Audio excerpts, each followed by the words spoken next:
Olá, meu nome é Maria Eduarda e eu e meu grupo vamos falar sobre o direito intertemporal da unidade 8 do professor Marcos Vinícius, da Universidade de Fortaleza. O que seria o direito intertemporal?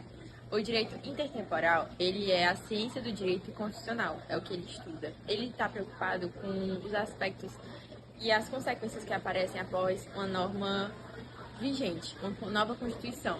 Ele se preocupa com a Constituição além do tempo, ao longo do tempo, como ela se divide em quantas normas, quais são os fenômenos jurídicos que são abordados no campo do direito constitucional intertemporal.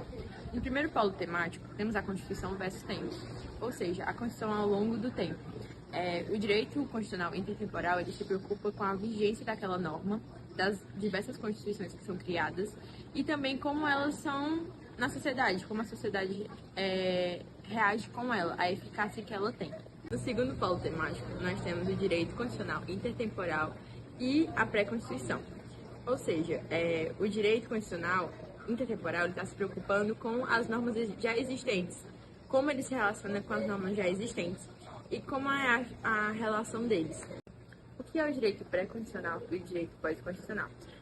A expressão direito pré-constitucional, ele denomina o conjunto de normas constitucionais e infraconstitucionais já existentes após uma positivação originária pelo PCO. Nesse sentido, eles envolvem normas jurídicas que já são pré-existentes antes de uma nova Constituição. E ele está ligado justamente com a ligação dessa nova Constituição com as leis já existentes.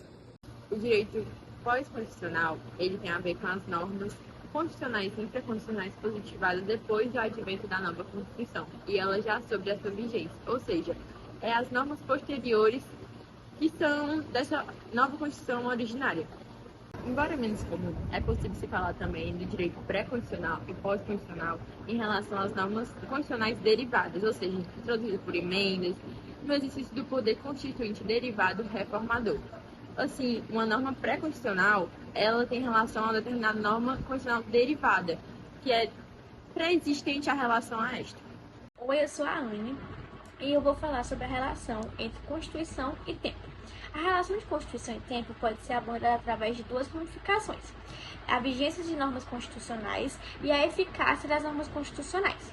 Também tem a relação entre Constituição e o direito pré-constitucional, que pode ser abordada através de quatro ramificações, que é a recepção material de normas constitucionais, a desconstitucionalização e a repristinação constitucional. E também tem a relação com a vigência das normas constitucionais.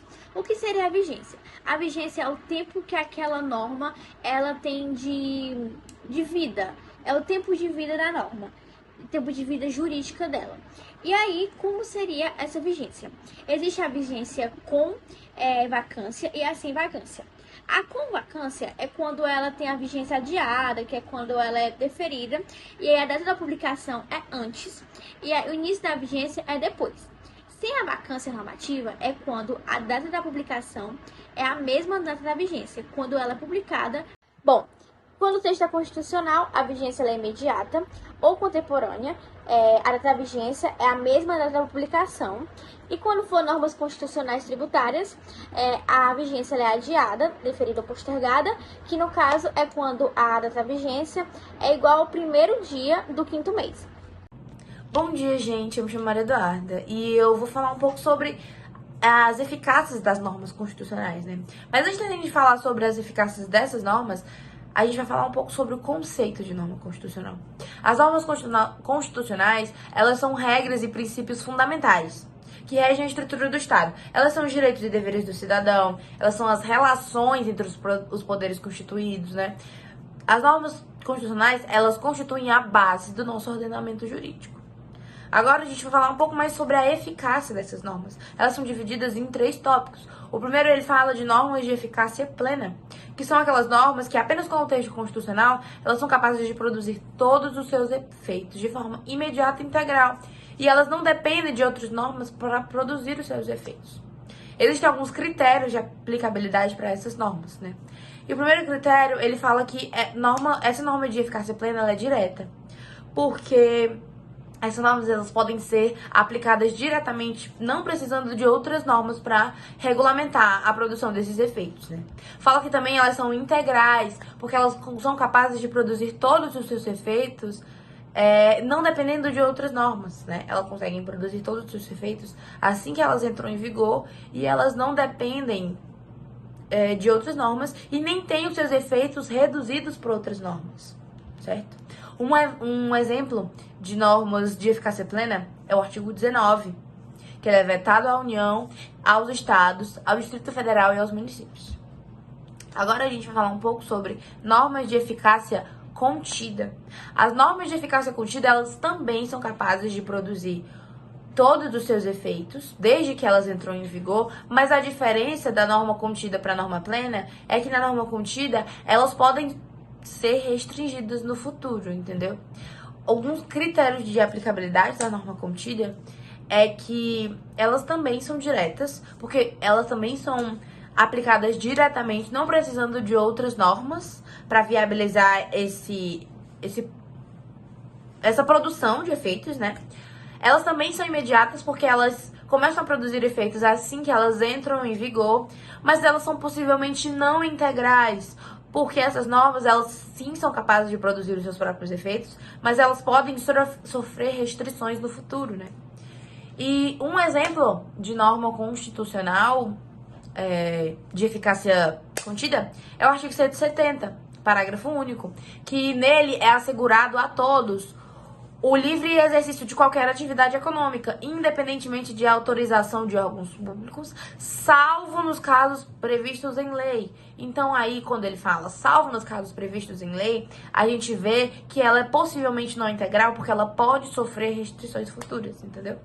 Agora a gente vai falar um pouco mais sobre as normas de eficácia limitada. As normas de eficácia limitada, elas não estão aptas a produzir todos os seus efeitos sozinhos. Elas dependem de uma complementação de outro ato normativo, né? Por isso, a aplicabilidade delas Como eu estava falando, os critérios de aplicabilidade das normas de eficácia limitada dizem que ela é indireta, porque ela não pode ser aplicada diretamente, porque ela necessita de outras normas para regulamentar, para viabilizar essa produção de efeitos. Que ela é mediata, porque essas normas elas não estão aptas a produzir imediatamente. Elas precisam sendo que a eficácia delas só é plena a partir de um momento posterior, ou seja, quando elas entram em vigor, elas ainda não estão aptas para produzir efeitos. Elas também são reduzidas, porque essas normas elas não produzem todos os seus efeitos quando elas entram em vigor, porque elas dependem de outras normas para que isso ocorra. Elas possuem inicialmente uma eficácia restrita, reduzida mesmo. Agora eu vou falar um pouco sobre o alcance temporal da eficácia dessas normas, né? O alcance temporal de eficácia constitucional, ele pode ser dividido em dois conceitos: retroatividade e proatividade. A retroatividade constitucional, ela ocorre quando uma norma constitucional ela passa a retroagir, ou seja, a produzir efeitos a eventos ou situações que ocorram antes da sua entrada em vigor, né? Isso significa que essa norma ela vai afetar direitos, ela vai afetar obrigações, ela vai afetar situações jurídicas que já estavam constituídas no passado. No entanto, essa retroatividade, ela geralmente é restrita a casos específicos e pode ser limitada ou proibida em certos contextos. Já a proatividade constitucional, ela ocorre quando uma norma constitucional, ela tem um alcance futuro. Na retroatividade, ela produz efeitos em normas, em situações que ocorrem antes da sua entrada em vigor. Já a proatividade constitucional, ela passa a produzir efeitos a partir da sua entrada em vigor, ou seja, ela tem um alcance futuro. Nesse caso, a norma afeta situações e eventos que ocorram após a sua promulgação, sem retroagir. Quanto à recepção das normas infraconstitucionais, ela será recepcionada se for compatível com a nova Constituição. Se houver incompatibilidade, ela não será recepcionada pela Constituição que entrará em vigor. Essa norma precisa estar em vigor na Constituição passada ela não pode ter sido declarada inconstitucional de acordo com a Constituição passada, então precisa ter compatibilidade tanto formal quanto material. Mas com a nova Constituição, ela só precisa ter compatibilidade material para ser recepcionada. Exemplos de leis, normas infraconstitucionais que foram recepcionadas pela Constituição de 1988 está o Código Tributário e o Código Penal. Bom, vou falar de 3 pontos, e o primeiro deles é a desconstitucionalização, que é a queda da hierarquia da norma constitucional que passa de formalmente constitucional para materialmente constitucional, que é vinculada por ato normativo infraconstitucional. Assim, uma nova Constituição não revogaria todas as normas constitucionais anteriores. Os dispositivos compatíveis seriam considerados por ela recepcionados, mas na condição de lei comuns, como se fossem normas infraconstitucionais.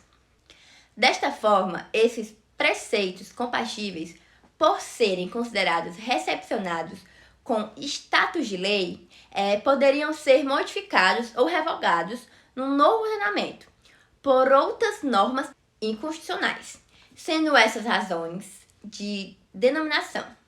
Desconstitucionalização, já que os dispositivos da Constituição antiga, compatíveis com a nova, ao serem recepcionados, ingressariam e se comportariam no novo ordenamento como se fossem meras normas infraconstitucionais. O segundo ponto que eu vou abordar é a repristinação constitucional, que é o fenômeno jurídico pela qual uma lei volta a vigorar após a revogação da lei que a revogou. Uma norma produzida na vigência de 46, na CF de 46, não é recepcionada pela CF de 1967, pois é incompatível com ela. Posteriormente, após a promulgação da CF de 88, verifica-se que aquela lei produzida na vigência da CF de 46 em tese, poderia ser recepcionada pela CF de 88, visto que é totalmente compatível com ela. Nessa situação, poderia aquela lei produzida durante a CF de 46 voltar a produzir efeitos? Ou seja, haveria repristinação? Bom, com regra geral, o Brasil adotou a impossibilidade do fenômeno da repristinação, salvo-se a nova ordem jurídica expressamente assim se pronunciar. O terceiro e último ponto que eu vou abordar são os conceitos e os postulados. Na Constituição Federal do Brasil, os conceitos referem-se às ideias fundamentais e princípios que orientam a organização e funcionamento do Estado brasileiro, bem como os direitos e garantias dos cidadãos. Alguns conceitos importantes incluem o Estado e democracia do direito, que basicamente é que o Brasil é regido por um sistema político que busca garantir os direitos individuais e coletivos, além de estabelecer mecanismos de participação popular e respeito à legalidade. Bom, também tem a soberania, que refere-se à autonomia do Estado brasileiro para tomar decisões internas e externas sem interferências de outros países. O terceiro ponto é a República Federativa. O Brasil é uma república composta por estados e municípios autônomos que se unem em uma federação. O quarto é a separação dos poderes. O poder do Estado é dividido em 3 esferas independentes e harmônicas entre si: o executivo, o legislativo e o judiciário. E o quinto ponto são os direitos fundamentais, que são os direitos e garantias dos indivíduos e coletivos assegurados aos cidadãos brasileiros, como a vida, a liberdade, a igualdade, a propriedade e a segurança. Já os postulados, por sua vez, são princípios básicos estabelecidos na Constituição Federal que orientam a interpretação e a aplicação das normas jurídicas. Alguns postulados importantes na Constituição Federal Brasileira são: dignidade da pessoa humana, todos os indivíduos são dotados de valor intrínseco e devem ser tratados com respeito e consideração. O segundo ponto é supremacia da Constituição. A Constituição Federal é a norma máxima do ordenamento jurídico brasileiro e todas as outras leis devem estar de acordo com os seus preceitos. A gente também tem a legalidade, que é a atuação do Estado e dos cidadãos que estão subordinados às leis estabelecidas, garantindo a segurança jurídica e evitando as arbitrariedades. E também tem a igualdade. Todos são iguais perante a lei, sem distinção de raça, cor, religião, sexo, entre outros critérios. Oi, meu nome é Giovana e eu vou falar sobre o efeito repristinatório tácito. Primeiro, o que é repristinação? Repristinação é um fenômeno jurídico pelo qual uma lei volta a vigorar após a revogação da lei que a revogou. Exemplo: a lei A ela é revogada pela lei B. Vem a lei C e diz que a lei A volta à sua vigência. Então, o que é o efeito repristinatório tácito? O efeito repristinatório tácito ele faz parte do controle de constitucionalidade. Então, quando se declara a inconstitucionalidade daquela norma, anula-se, porque entende-se que ela é incompatível com a Constituição, então anula aquela norma e a norma que a revogou volta a vigorar, porque entende-se que aquela norma que era incompatível com a Constituição, ela nunca produziu efeitos. Então, ela sai do ordenamento jurídico e a norma que a revogou volta à sua vigência.